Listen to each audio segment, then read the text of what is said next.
Insurance isn't one size fits all, and shopping for it shouldn't feel like squeezing into something that just doesn't fit. That's why drivers have enjoyed Progressive's Name Your Price tool for years. With the Name Your Price tool, you tell them what you want to pay, and they show you options that fit your budget. Enough hunting for discounts, trying to calculate rates, and tinkering with coverages. Maybe you're picking out your very first policy, or maybe you're just looking for something that works better for you and your family. Either way, they make it simple to see your options. No guesswork, no surprises. Ready to see how easy and fun shopping for car insurance can be? Visit Progressive.com and give the Name Your Price tool a try. Take the stress out of shopping and find coverage that fits your life, on your terms. Progressive Casualty Insurance Company and Affiliates. Price and coverage match limited by state law. This is Mike Bolo of Lexicon Valley. And I'm Bob Garfield. Are you one of those people who sometimes uses words? Do you communicate or acquire information with, language? Hey, us too. So join us on Lexicon Valley to chew over the history, culture, and many mysteries of English, plus some wisecracks. Find us on one of those apps where people listen to podcasts. Have you ever wondered what it's like to be a real-life medium? Then this is the podcast for you. In this show, you'll learn how to open your heart to spirit, hear adventures I've experienced as an award-winning psychic medium and teacher. Plus, I'm going to give you some psychic information and insight into what the future holds for our increasingly crazy world. Tune in every Friday and get ready to connect to the other side. I'm Jen, and I'll be your guide starting right now. It's that time again. It's Friday, and it was this close to not having an episode this week. I have not had my tea yet. It's early in the morning. I guess it's not that early. And last night I had a moment. I'm like, I don't know what to talk about, so maybe I'll just skip this week. But I was woke up this morning in a different energy. And I'm like, no, we're going to do the podcast and get it out there. It doesn't matter how many people are listening. We're just getting it out there because I feel like you guys need to hear some of the stuff that I'm going to talk about. Even though I don't know what I'm talking about. That's usually, I've had people tell me in the past that that's the best kind of episode is when I have no idea what I'm talking about. I have ideas. I'm just going to start talking. I'm just going to go for it. So I hope you're doing okay. And speaking of okay, I'm noticing a pattern with many people that I'm meeting, or even those people that I've known for a long time. And that is the energy of survival. So you might relate to this and maybe you won't. But a lot of people I'm speaking with are only in the energy or able to be, or maybe have been lowered down due to some experiences or happenings in their life, or the energy of the collective, or what's literally happening to our country and in the world right now, that has got them in the energy of survival mode. So fight or flight, survival mode, getting through our day. And you may be noticing this in your life and you may not be, but you may know someone who is being in this energy as well, and it might be noticeable to you, and you might be having to help someone through this. So I'm noticing that a lot in my work. And let me just get my thought together here. My heart goes out to you if you are in this energy, and I understand completely why you would be in this energy. Now, personally, I look back about 5 years ago, and I was also in this energy, but for different reasons. And I remember having this overwhelming urge to change my mindset. And I remember that was my mission in life. My purpose, my goal was to change my mindset, because my mindset was I kept telling my mind, this is terrible. Nothing ever goes right for me. We're screwed. I'm screwed. I hate my job, blah, blah, blah, all these things, right? And I don't know, I don't remember what happened. I just remember I had to do something about it. So it was this insatiable urge, or this drive to do something and get control of what I was telling my mind.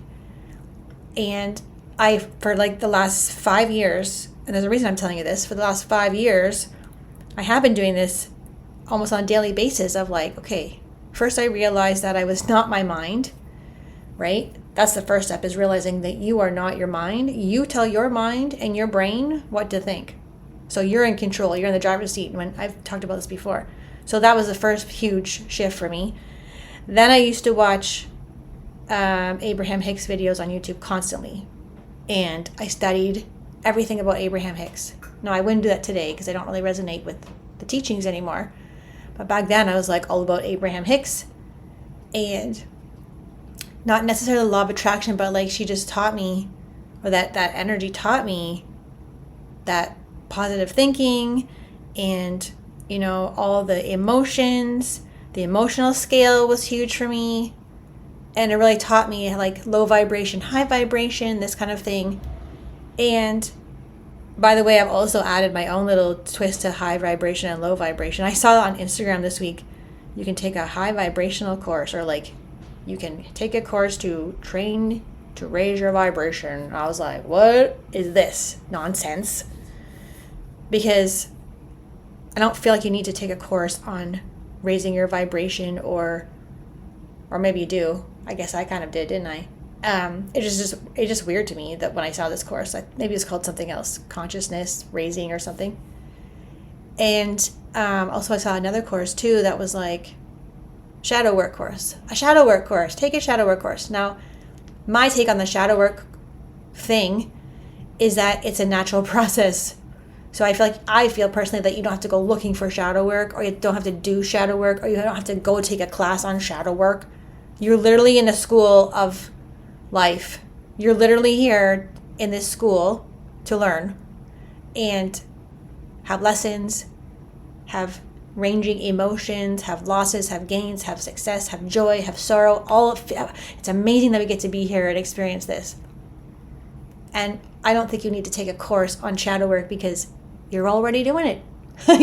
You're literally already in that energy. And again, that shadow work term is one of those spiritual terms that the community has placed emphasis on. It's the same with the terms I also don't resonate with, is holding space and those kind of things I've talked about before. So going back to this training of my mind, even like when I was pregnant with my youngest, and she's 14 now, I went to go see a therapist and she's like, you need cognitive behavioral therapy. And I was like, beep you, lady. I am not. And it couldn't be private sessions. It had to be in a group. I was mortified at the idea of me sitting in a group saying, you know, what I was thinking and having to train my mind in front of a group of people. So what I did is I did it on my own. I got to the point where I'm like, okay, we got to change this up. It was obviously after my spiritual awakening. So I went through that. And now looking back on this, I'm like, wow, I see why Spirit had me do this. Because if I was in that mindset back then, that everything sucks, you know, this is terrible. I mean, I have thoughts like this sometimes, but it was all the time. It was like 95% of my mindset. And now my mindset has flipped the other way. And we all get caught up in this, you know, complaining or sad energy. I'm not saying you have to be happy all the time. That's not it. I also had the belief that was positive vibes only, right? I had a shirt. If my very first photo shoot, I had a tank top with gold writing on it, said positive vibes only, right? And then that got to be like, well, that doesn't resonate with me either. So we got rid of the shirt. There's still a picture of me with this shirt on. Because you can't be positive all the time. It's not about being positive all the time. It's about taking control of your thoughts. And that's where that I want to say that warrior energy comes from. It's if you can gain control of your thoughts and not allow your mind to control you, that is a game changer, right? So I don't know where it's going with this, but oh yes, everyone is not doing okay. And, you know, I also have learned that you can't tell anyone what they should do. So I'm back to spiritual life coaching. I don't know if you saw that or not, but I have brought back my I'm attempting to bring back my spiritual life coaching services because I felt like people really needed them, right? Like when I was back then, when I was talking about in the past there, I had a life coach. And I don't think I used to be the person who would be like, hey, I need a life coach. No, I'd be like, life coaches are stupid. But it just happened to work out that Spirit led me to this life coach and really helped me through all of these life transitions I was going through, right? Right around the time where I was quitting my job. So support is huge if you are feeling this way. right? And then another incident this week too of in class where my medium 1 class was so low, like they all came on the Zoom screens and I was like, what is going on here? Everyone's Zoom screen was like dark, like no, even if they had lights on, everyone was dark. I'm trying to teach and it's like not getting into them, and I'm like, what is going on? So I said, okay, we're stopping right now. Here, we're stopping my schedule. My curriculum is off the table. What is going on with everyone? And it really helped when one of my students started to share how she was feeling. And it really didn't have anything to do with mediumship, but it had to do with how she was feeling in her life and worried about things and dreams she was having. And I was, oh, that makes so much sense. And then everyone started saying, me too, me too, me too. You're not alone. And they were sending little messages in the little chat on Zoom, and very supportive energy. And it just sort of like, it made me so happy to see this community of support when, like, I can't imagine if I was in this energy of depression, and I mean, I go through this obviously in stages, but like if not having anyone to talk to or say, not feeling safe enough to say how I'm feeling. And then after she said what she felt, she says, oh my God, I feel so much lighter, So it's really important to say how you feel. And a lot of people, I think I've noticed, and I may have mentioned this in the last episodes, that people are afraid to say how they feel still. And the universe is putting so much pressure on you to finally do the things you say you're going to do, to change your life. And if you keep ignoring those nudges and those soul pulls, the universe is literally coming in with a big axe and a big hammer and chopping people out of your life and trying to remove the toxic things that are in your life, because going back to maybe you have done the work and your vibration is like, so whatever you're still hanging on to that's kind of holding you back and it doesn't resonate with you anymore is literally being pulled away from you. Like I see people breaking up with their partners, and people are losing their jobs, and people don't have anywhere to live, and because they wanted to, travel the world and they didn't do it, So sometimes it's horrible. Sometimes it's horrible what's going on in your life, but you've got to see what the universe is trying to do. There's a bigger reason sometimes, not all the time. I no longer believe that everything happens for a reason, because I talked about that before, where no one murders your friend for a reason, but see if you can see the pressure cooker that you're in, and see what the universe is trying to birth out of you, or have you birth, right? So that's, I guess, the first rambling that I want to say. And I'll keep going here, but I want to mention a couple of things. Is that spring classes are out, so I'm teaching Psychic Development 1 so far in the spring. I may need to do Mediumship 2 to support my Medium 1 students. And those are coming up in March, so you can sign up for those on Instagram, elevate.hersoul. And also I have a mediumship study group that is new that starts this Tuesday, so you don't have time to think about it, which is how I love people to choose classes. I love when people choose classes like that. They see something posted and they go, yeah, that's it. And I go in there and I sign up and bam, I'm in. Now this overthinking, it's like another part of the new energy coming in this new world is we're returning to our soul origins, where we make decisions based on our hell yeses, or we make it out of our soul screams and go, oh my God. And no one would have to convince you to take a class. It should be just like, oh my God, this is great.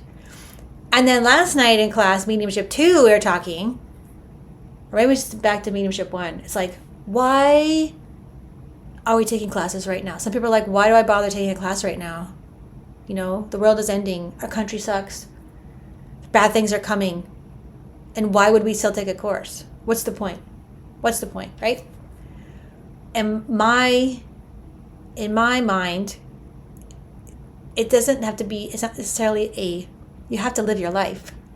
No matter what is going on in this world, you still have a choice to live your life fully and not just survive it. Okay?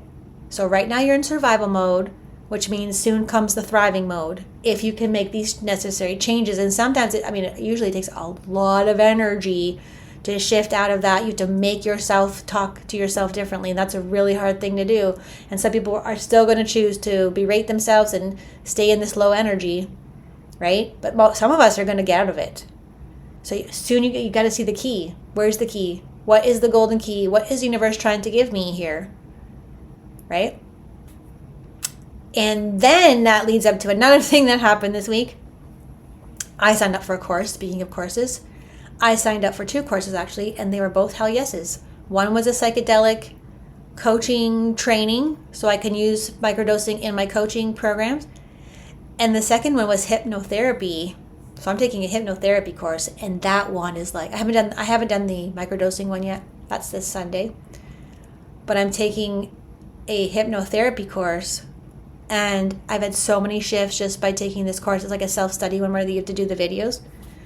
It's about 12 hours long, and I don't know if I'm going to, she does teach you to hypnotize people, but I don't know if I'm going to do that. But basically you can hypnotize yourself. So I've tried everything. I've tried EFT tapping. I've tried meditation. I've tried mindset shifts. I've tried Abraham Hicks. I've tried reading books. I've tried everything. The tapping thing never worked for me. The EFT, that never ever worked for me. The only thing that ever did was make me cry a lot. So it unlocked or unclogged all that stuck emotion, because you're tapping different parts of your body, right? And if you take a minute right now and you tap your top of your clavicle where your higher heart chakra is, it's right above your regular heart chakra. If you start tapping that, you can start to feel energy or a discomfort there, or uncomfortableness or anxiety. And that's because a lot of your emotions are stuck there. And if you tap that for like half an hour, you probably start to cry a lot, because there's emotion stuck in there. That's the only thing it ever did for me. So now we're trying hypnosis. Oh, I've done something else, NLP. I've tried NLP too, which actually is hypnosis, but that did not work for me as well. So we're trying hypnosis now, regular old hypnosis, because she said in the first couple of videos, now you gotta listen to this. The reason why you don't have everything that you want, the reason why you don't have all the money and financial freedom in the world, the reason why you're not able to do what you want, the reason why you don't have a partner who treats you properly and loves you unconditionally, the reason why you don't have the job that you want, or the house that you want, or the life that you want, here is the reason. And I'll give it to you in 1 minute. All right, so this is what she said in the video that it gave me a big mindset shift. Was the reason why you don't have these things is because you have a belief that you are not enough. And I was like, oh my God, what? Everything. Hi, I'm Alicia. And I'm Stacy. And we make Trashy Divorces, everybody's favorite good podcast about bad relationships. Looking for something true crimey without the gore or the body count? We've been churning out funny, feisty, feminist episodes since 2019. So if you're looking to put some scandalous stories told well into your ears this summer, check out Trashy Divorces, wherever you listen to podcasts. Trust us, we've covered someone you love. Or someone you love to hate. Think about it. If you think about your life and the way you react to your partner's triggers and things that they say to you, or how they don't react the way you want them to, or, if you think about it, if you have a belief, I am not enough, that will spread into every area. I don't have enough money, because you believe you're not enough and you've tied that money to your worth. What? I just had so many, it was mind blowing to me, that one little thing. And sometimes it's just like someone says one little thing and you're like, oh my God. So then there's where the shadow work starts organically, right? The shadow work starts from me hearing that one little thing. And now I'm like, okay, it's not that this woman's going to save me, but I'm going to try hypnosis to see if I can uproot that deep belief of I am not enough. And she's got this whole movement thing where you write lipstick on your mirror and be like, I am enough and all this kind of stuff. But to me, I'm only halfway through the class, but I don't think that writing on my lipstick on my mirror is going to help me believe that, right? So the module that I was in last night before bed, I do the course before bed. She hypnotized us, and I was like, it actually worked. I was like, oh my God, I'm hypnotized right now. This is so cool. And listening to everything that she said, and I was trying to absorb it. I want to absorb everything that you're saying. She said so many things, so it wasn't just this one part. It was a bunch of things. So, I don't know if you've ever been hypnotized, but it's super cool. And I know some people are sort of having an aversion to that because they don't understand what it is. It's not like you're she can make you cluck like a chicken. When I was in high school, we had a hypnotist. I remember this one thing from high school, which is a very long time ago. But we had a hypnotist come to the high school, and I can't remember I think we were in the gym. Because I remember the cafeteria also had a stage, but I'm pretty sure we were in the gym. And I come from a small town, so our high school is kind of small, but the gym's pretty big. Anyways, one of our friends in our friend group got called up to the stage, and that's the only thing. I don't remember who else was on the stage. I remember laughing and almost peeing my pants when I was like 16 years old, 17, and the guy made him cluck like a chicken, right? And it was so funny because we're young and we don't care. Like, and we're like, is he gonna be a chicken forever? Like, is he just gonna cluck around all the time? Like, it was so funny. And obviously he wasn't a chicken clucking like a chicken after. And I think he remembered, because when you're in hypnosis, you're aware of what's going on. So last night it freaked me out. I had a little freak out moment on the inside, because when you're hypnotized, you're on the inside, you're not on the outside, right? You're not thinking about what you gotta do tomorrow. So as I was in hypnosis last night, I couldn't open my eyes. Like, she's like, okay, so what you do is you roll your eye, keep your eyes open, and you roll your eyes, like look up into the back of your head, and you take deep breaths, and you gotta keep your eyes at the top of your head, like you're rolling your eyes in the back, right? And then your eyes slowly start to close naturally, and then after like 30 seconds, she says you can close your eyes.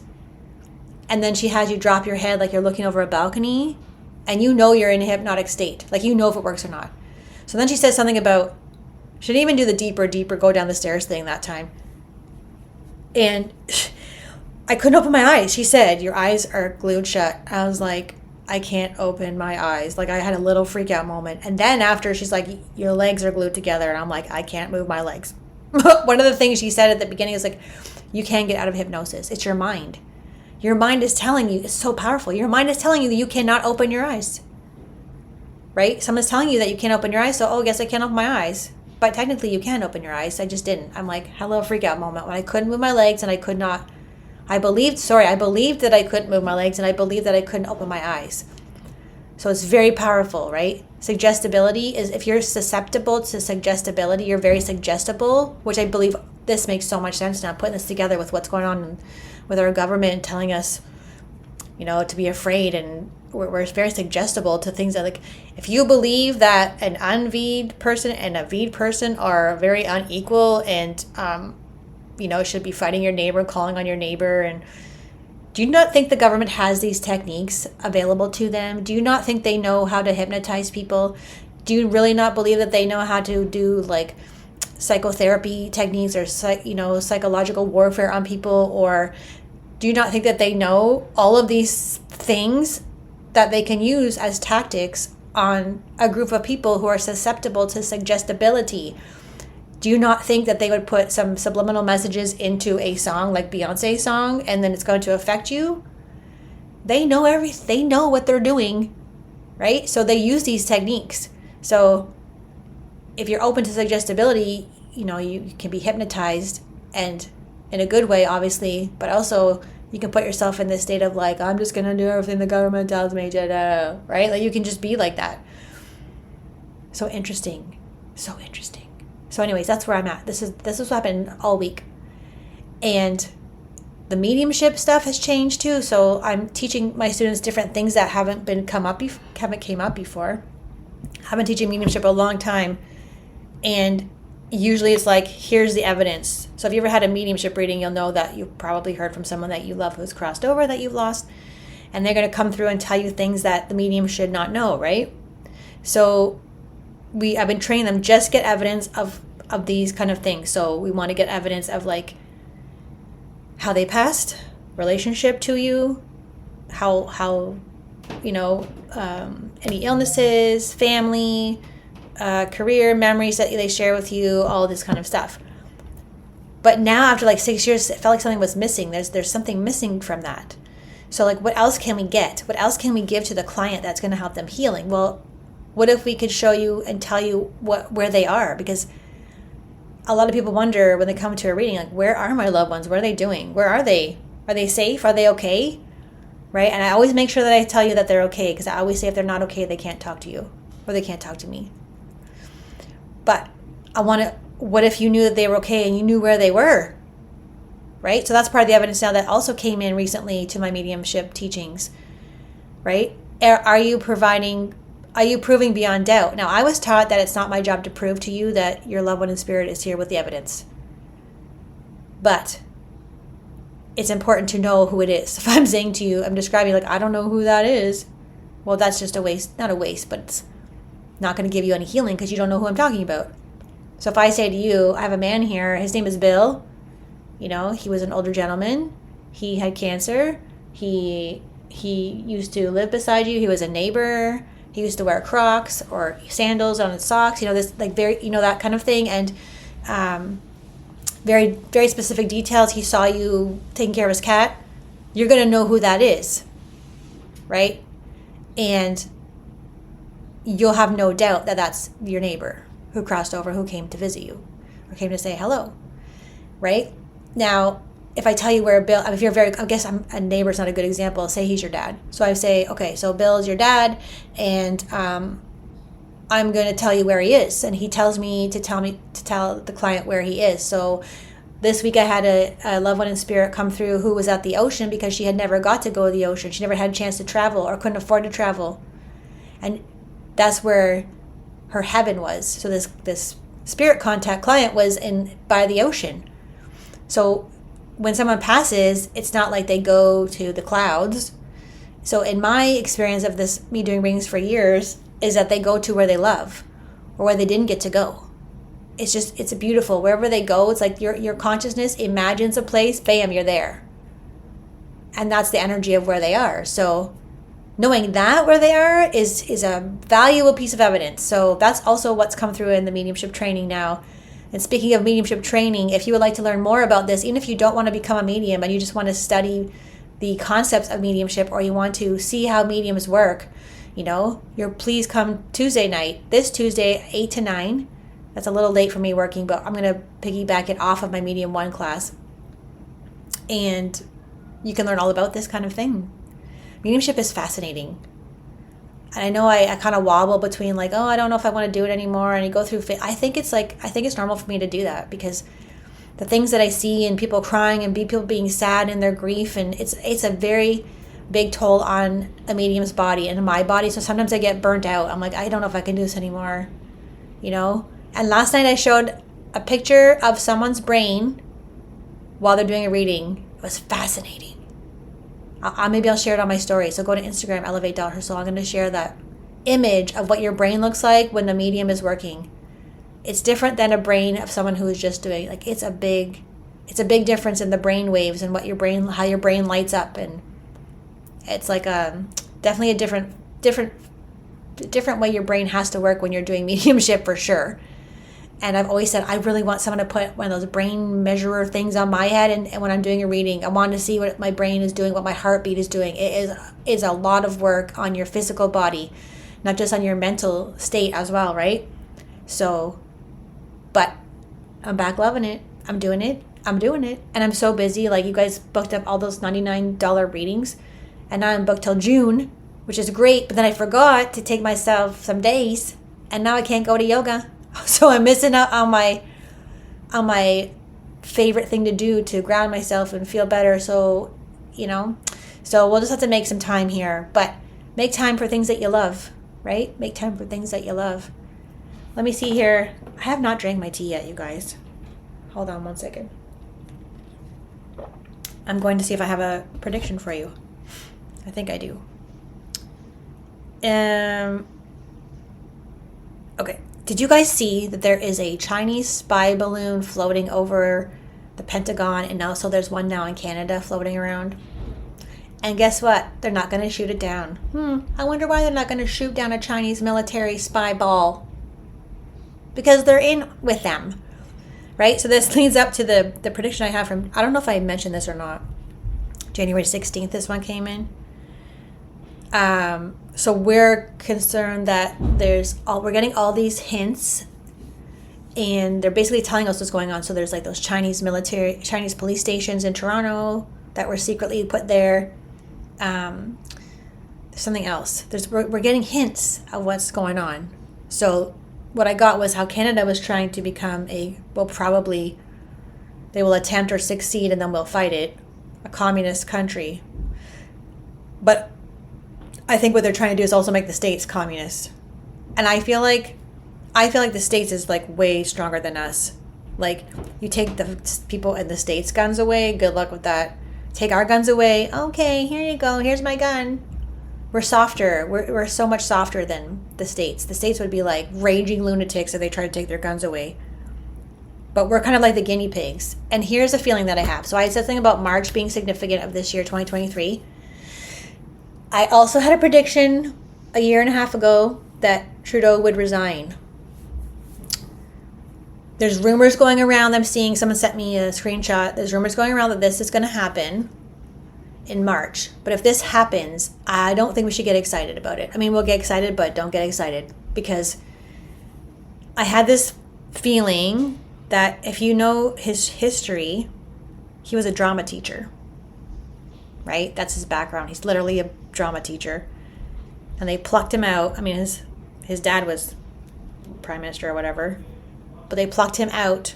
He was only here, and I don't believe he was elected at all. I believe he was placed for a reason to do a bidding of the World Economic Forum. So I think he's only there for a certain time to destroy things, to lay the groundwork of what's coming in.